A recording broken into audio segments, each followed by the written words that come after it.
Bonjour et bienvenue dans la météo du Bitcoin, 10 octobre, le jeudi 10 octobre 2019. Sérieusement, celle d'hier était épique hein, quand on y repense. Elle était courte mais efficace. Ouh là là là, je pensais pas un jour mind le marché comme ça.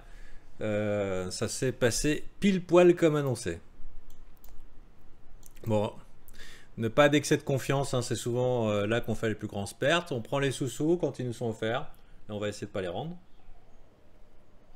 Me manque la musique. Alors je suis désolé, j'ai besoin de ma musique. Ma musique, ma musique. Normalement, vous ne devrez pas l'avoir dans les oreilles. Voilà. Merci.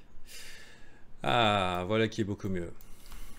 Donc, maintenant, le Bitcoin. Donc, il a résolu avec le magnifique bull flag d'hier. Hein. Euh, et, et il a pris tout le monde par surprise. Et avec quelle magnifique lettre de l'alphabet, comment on passe d'un marché baissier qui fait des plus bas sommets, plus bas creux, donc des M, à un fucking W, mon gars. Ah, c'était beau. Magnifique, magnifique. Regardons un petit peu si la target harmonique a été atteinte. On va regarder un petit peu. Oh là là là là là là. C'est beau le trading. C'est beau. Vous m'entendez là? J'ai l'impression que les mecs ils parlent foot. Et vous êtes pas là pour gagner des sous vous. Un bon bot qui fait plaisir. Ouais. Ouais, ça dépend. Est-ce que sur c'en était un? Personnellement, je l'aurais pas pris. C'était pas facile à prendre comme trade. Ah, il était beaucoup plus propre ici. Un lot, deux lots, éventuellement trois lots ici. Et pam, pam, pam. Donc bravo à ceux qui ont pris les sous-sous ici. Et maintenant, on va voir un petit peu au niveau de la consolidation. Alors, on a vu première target harmonique. Pour ceux qui ont trade le bull flag, ils ont pris profit là. C'est normal que pendant que le public est en train de chasser les pumps, ça commence à vendre. Hein. C'est comme ça que ça marche. Mais ça ne veut pas dire que la fête est finie. La bonne nouvelle, c'est qu'au niveau des lits, qu'est-ce qu'on a fait? Eh ben, on a fait un W qui, lui, a été conclu avec un bon corps de chandelle en dehors. Est-ce que ça veut dire que c'est forcément une bonne opportunité d'achat? Non, hein, je veux dire, même si on a une structure qui s'appelle un double bottom, et que globalement, tous ceux qui ont vendu dans cette zone, hein, surtout celle-là, sont des vendeurs coincés et dégoûtés, j'ai envie de dire. Bah, ça ne veut pas dire que la fête est finie. Globalement, quelqu'un qui va prendre un swing long terme sur ce mouvement, sur ce pattern, va devoir envisager, même s'il rentre à cet endroit, hein, pile poil au breakout, il va devoir envisager de mettre son risque sous la structure. C'est quand même un pourcentage important hein, de descente. Donc sachez-le. Qui nous emmènerait avec une target idéale pour ces swing traders. Oh, en plein sur le point de contrôle. Pas mal. Ça devrait s'exciter dans les chaumières en tout cas. Ça va être dur à traverser, ce n'est pas impossible. Hein. À partir du moment où on commence à avoir des W, et bah, c'est plutôt encourageant. Hein. C'est plutôt encourageant. Est-ce que en weekly, ça fait sens de se dire ok on va repasser là et en fait c'était une blague cette rupture baissière ce top là en weekly ça peut arriver mais je dirais que ouais ça peut arriver mais c'est ouais, non c'est dur à imaginer bon, si c'est dur à imaginer, ça peut arriver. Personnellement, j'ai du mal à me dire qu'on aura un bottom, un vrai bottom, sans Weekly W. Et vous voyez, malheureusement, là, quand les marchés se retournent, ils prennent leur temps. Ça peut arriver, là. Et là, ça court, là, d'un coup, ils prennent tout le monde par surprise. Et demain, on arrive ici, là. On clôt au-dessus, justement, du point de contrôle. Et que d'un coup, tous ceux qui ont vendu entre là et là, ça repart. Et hop, ils sont obligés de chasser, liquidation intense et tout. Et c'est la folie. Le Bitcoin qui se met à faire des trucs incroyables, genre grimper en mode épique pendant l'hiver. Ouais, pourquoi pas. Pour moi, je pense qu'on est toujours dans le scénario. C'est soyons réalistes un petit peu dans nos trades. Sérieusement, les mecs, arrêtez de parler foot. Sérieusement. Foot ou rugby, hein, tu vois. Euh, donc, c'est pas le moment. Ensuite, ici, donc, point de contrôle, donc grosse zone de résistance. C'est là où, globalement, tous les investisseurs long terme ont eu des gros problèmes avec leurs femmes et c'est peut-être leur occasion d'arrêter de dormir dans le canapé. Parce que ça va faire vraiment résistance. C'est pas comme le coup des 6000 où effectivement eux ils étaient en PLS. Je pense que eux ont capitulé et donc ça explique pourquoi il y avait moins de personnes vendeuses ici. C'était déjà trop tard. Mais là c'est encore tout frais quoi. C'est encore tout frais et à mon avis il y a tout ce monde là qui est investisseur long terme. Salutations. Non je veux pas converser. Je vais virer ta webcam. Tous ceux qui sont investisseurs long terme là et qui attendent désespérément que ça monte, bah, ils ont plus de jus. Ils ont plus de jus. Alors soit ils ont vendu, ils courent après un petit peu plus bas, donc bon, c'est la dure réalité des marchés. Mais globalement, bon, voilà, il y a un trade à prendre. Personnellement,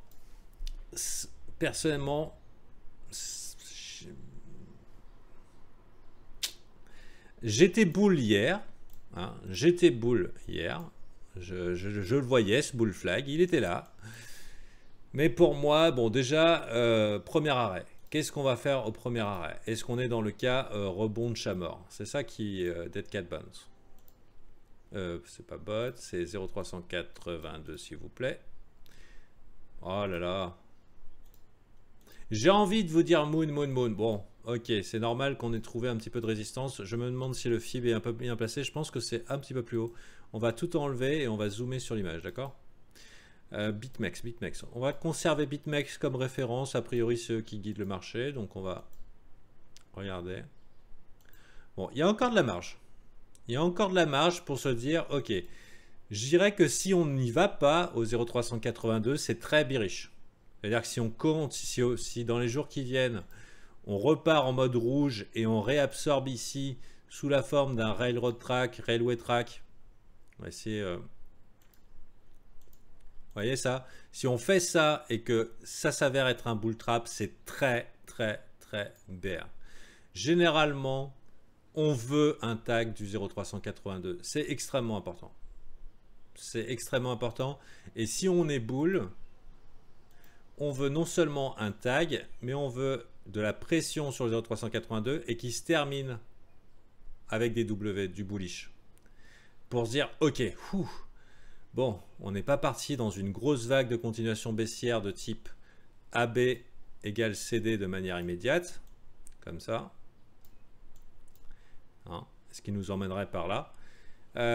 Donc à partir du moment où on a passé le 0,382, upside is the right side, il y a des potentiels pour aller venir visiter ce point de contrôle, cette grosse zone d'intérêt où les gens ont vachement aimé échanger des volumes. Les marchés aiment quand il y a du volume. Donc... si on ne le fait pas et qu'on repart tout de suite bear et qu'on perd ces supports là, aïe. Parce que justement le AB égale CD, harmonique, nous amènerait à quelque chose de bien plus bas. Après moi je m'en fous, hein.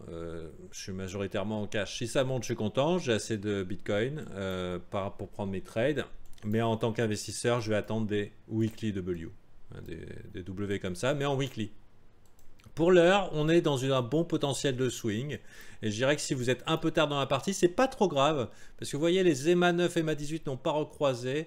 Je dirais, on pourrait même se dire, on peut se faire une petite entrée tardive sur l'EMA 13, alors que le public qui vient de faire x100 ici et x50 se dit, ah là là, je vais être riche. Et là, ils se font prendre par surprise. Et comme par hasard, je dirais... sur un tag de la neckline ici, là, vous voyez, ligne de coup.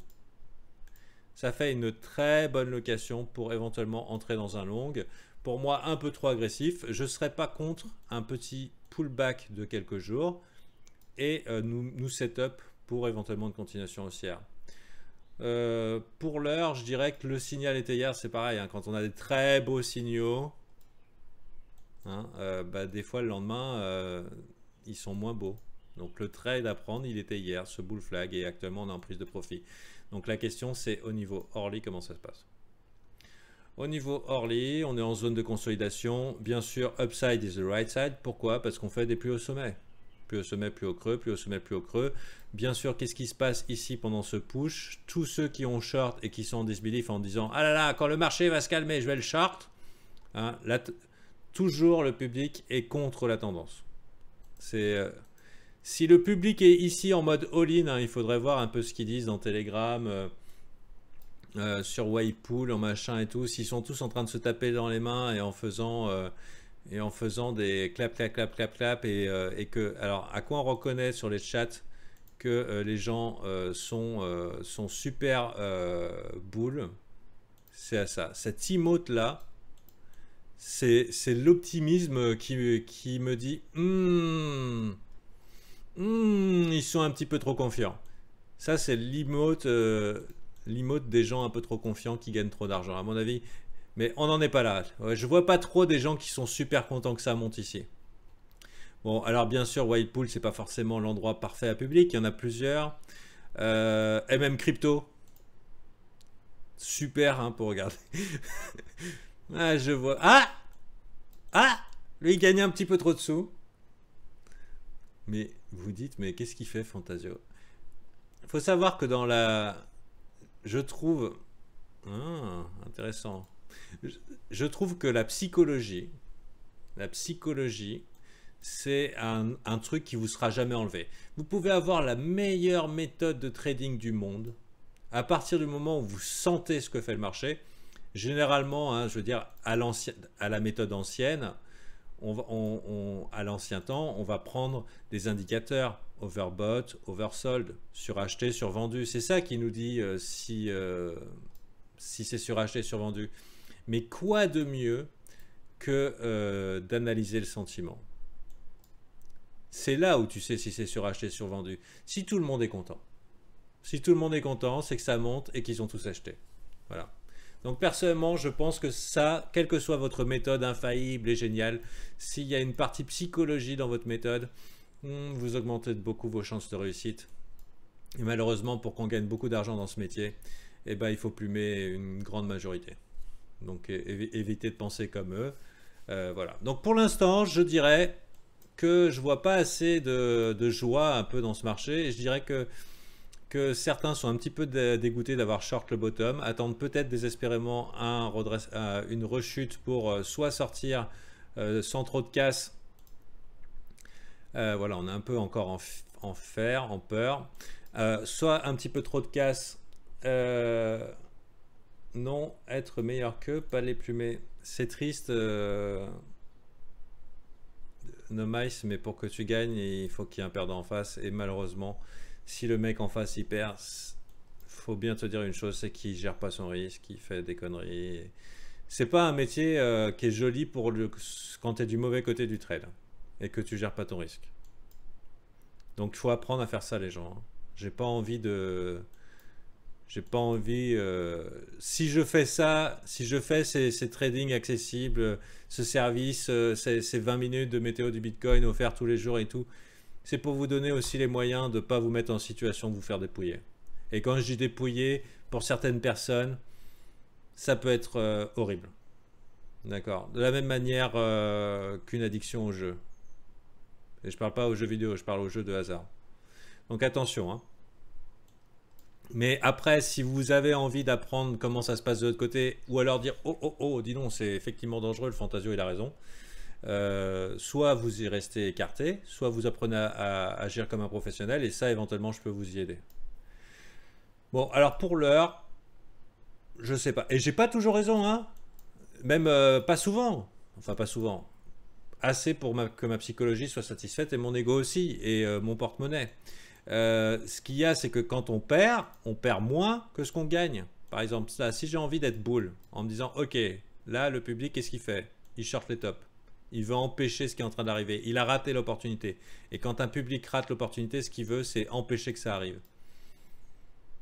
Donc, je me dis, ok, la probabilité est du côté de la minorité. La minorité, qu'est-ce qu'elle fait? Ben, elle est ok, quand il y a des plus hauts creux, plus au sommet, de dire que ça va continuer. J'attends une petite consolidation, peut-être un petit pullback un petit peu plus sérieux. Pour moi, il n'est pas assez sérieux. Hein, il faut leur donner confiance dans le fait qu'ils ont raison, ce public à short, qu'il y ait plus de personnes dedans. paf, on part par là. Ah là là, les longues, vous croyez que vous aviez gagné? Ici, hop, on laisse s'accumuler les shorts et d'un coup, pam, c'est reparti pour le haut. C'est ça que j'attends. Donc pour l'heure, c'est trop tôt pour moi pour intervenir. Même si pour moi, on est repassé en tendance haussière. Voilà. Et si j'ai tort, je perds une petite portion de mon capital. Et si je gagne une plus grosse portion de mon capital. Mais je suis capable et j'essaye, je pense qu'il faut que vous compreniez, il faut vous mettre en situation, qu'est-ce qui se passe si vous êtes nul, si le marché ne vous rend pas service, si vous n'êtes pas en forme, si vous ne savez pas ce que vous faites, et que finalement, dans ces conditions, il est complètement réaliste de perdre 10 trades ou 20 trades d'affilée. Qu'est-ce que vous faites? Est-ce que vous avez tout perdu ou est-ce que vous pouvez réconcilier? Moi, si je perds 10 ou 20 trades d'affilée, je suis encore d'attaque pour tout défoncer. Puisqu'on n'est pas en train... Bon, allez, bon, j'arrête un petit peu de parler de tout ça. Donc, c'est gestion du risque. Essayez de ne pas perdre, être capable de perdre 10 fois et d'être encore sur vos pattes. Donc, au niveau du momentum, c'est foireux. Je dirais en Orly, vous voyez, le MACD, c'est les montagnes russes. Pareil ici, le signal est pas très évident encore. Ça, bon, bah, c'est normal, on vient de percer vers le haut. Ici, on ne peut pas dire non plus qu'on a un top. Vous voyez ici le MACD, ça ne fait pas du tout de la divergence. On va virer l'OBV, on n'en a pas besoin. Au niveau du RSI, ok, c'est overbought, suracheté. Mais si on se place sur ce que regardent les gens, je pense qu'il y a carrément de la marge. Ouais, pas tout à fait, vous voyez. Et overbought, on peut y rester très longtemps. Hein, c'est juste un signe que le marché est fort. Donc le marché est fort. Qu'est-ce qui peut se passer? Pullback. Pour moi, les drops sont des opportunités d'achat. Voilà. Que ce soit cette zone, que ce soit au niveau de l'EMA 13 ici. J'aimerais bien qu'elle soit au niveau ici, là, voilà. Ici, c'est une bonne opportunité d'achat. Il y a aussi, voilà, le point de contrôle ici. Pour moi, les drops violents sont des opportunités d'achat. Et dans la situation actuelle, j'aimerais bien que ça arrive. Parce que j'ai bien l'impression qu'il y a des opportunités d'achat incroyables sur les altes là.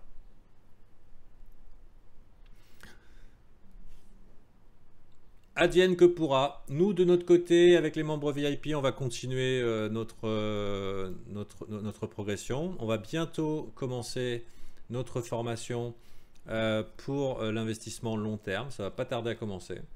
Et bientôt, il sera disponible aussi à vous, à l'achat, si ça vous intéresse, à un prix juste.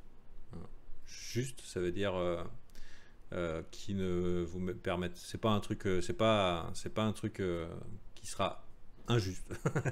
Le mec, tu vois. Comment je vais dire ça?